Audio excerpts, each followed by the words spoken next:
So I understand. The most frustrating thing for me is when students think that something changed. Nothing can possibly change. Processes in math do not care if you know what the numbers are or if you don't know what the numbers are. I wish if only you understood. If you got that, math would open up and be, oh.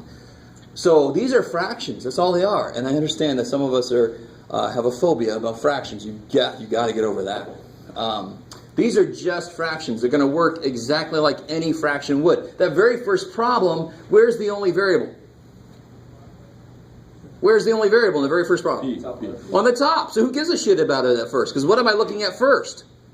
I'm trying to make the bottoms the same. So I don't care. So all of us, everybody thought it changed because there's a P in there. Who cares? If I can make the bottoms the same, that's the whole point. That's the whole first thing I'm trying to do. So what do? Do 8 and 5 have anything in common? Well, let's see. They don't have anything in common, right? No. So they need each other. Aww. Do you understand what I'm saying? Let me unfreeze this so things happen. There you go. So they need each other. So this guy needs 5. And this guy needs an 8. So I get 5p plus 24 over 40. Because now I made the bottoms both 40. Can I factor the top? So ain't nothing going to cancel. If I can't factor one of the top, nothing's going to cancel. I like it. All right, let's do this little dude here. The bottoms are already the same. The only place you can make a mistake is if they're subtracting, and of course they are. So, again, there's a lot of different ways to do this. The way that I think it's the safest is if there's a minus, you make it a plus, and you change the signs. That's the safest thing to do for yourself. There are other ways to do it, and if you're good with the other ways, do them the other ways. I love it. But if you're not really sure about this, that's the safest bet. Now you just put your like terms again. They're already the same on the bottom, so what do I get on the top? 4x plus negative 3x is 1x. And then I got a minus 2 staring me in the face. Can I cancel that? Anything die here? Not the x's? Oh, see, you fell into my trap, dude. I like it, though. You're the only one saying anything, so you're going. But why can't I cancel the x's? Because it's negative. Yes, division can't cancel parts of a subtraction or addition problem, right? I know I keep saying that, but I have to until it really sinks into your brains. So I hate it. That's perfect. And then somebody does one more thing, I'm like, oh, shit, you should have stopped.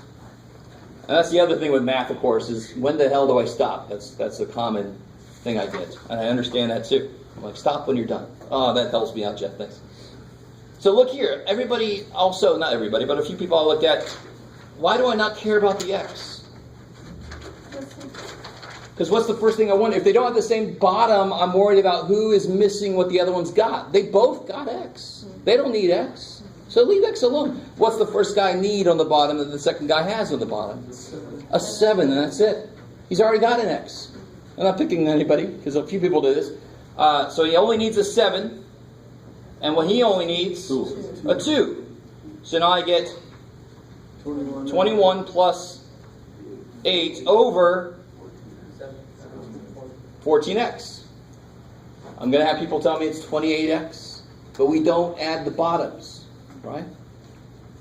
It's 21 14x's plus 8 14x's equals 21 plus 8 over 14x, right? Which is 29 over 14x. Can that reduce? Hell no. 29 is prime, so roll up. All right. Sorry, I had a little optimistic. Number 3, we looked at a problem. It's still up on the board. We looked at a problem very much like this. It's a classic problem. But it's easy if you look at it the right way. Neither one of these are factorable.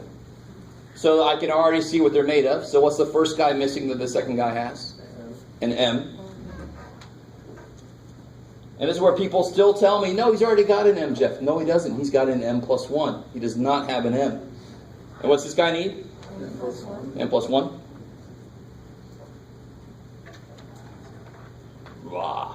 So then now there's a minus in there too. This problem is just rife with problems.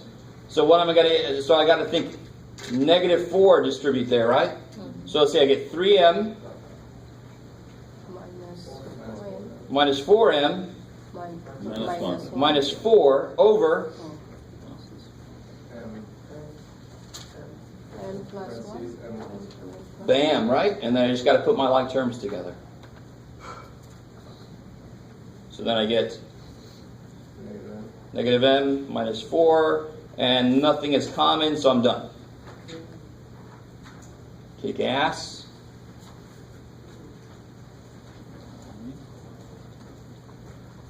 Rah. All right, so here. Last one for today. All right. You're like, oh, thank God. So what's the only thing I can do here? Yeah, this guy's the only one that's factorable, and thank God I get something he's got. So what's the second dude missing?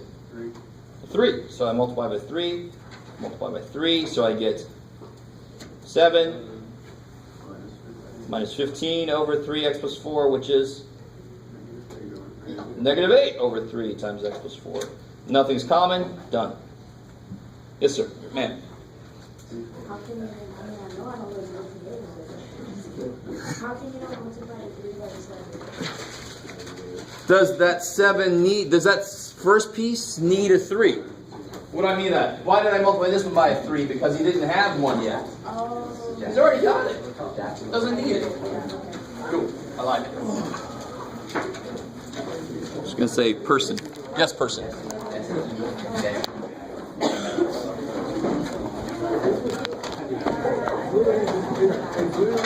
Why we not